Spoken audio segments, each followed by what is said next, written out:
আসসালামু আলাইকুম ওয়া রাহমাতুল্লাহি ওয়া বারাকাতুহু। প্রিয় দর্শক, আজ আমরা শিখব দিস বা দ্যাট। দিস বা দ্যাট দিয়ে বাক্য গঠন। আসুন দেখে নেওয়া যাক।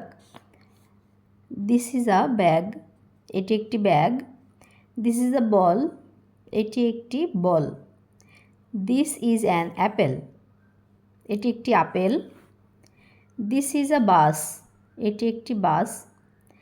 দিস ইজ আ ক্যাট, এটি একটি বিড়াল। দ্যাট ইজ এ বাস, ওইটি একটি বাস। দ্যাট ইজ অ্যান এয়ারপ্লেন, ওইটি একটি বিমান। দ্যাট ইজ এ শিপ, ওইটি একটি জাহাজ। দ্যাট ইজ আ বোট, ওইটি একটি নৌকা।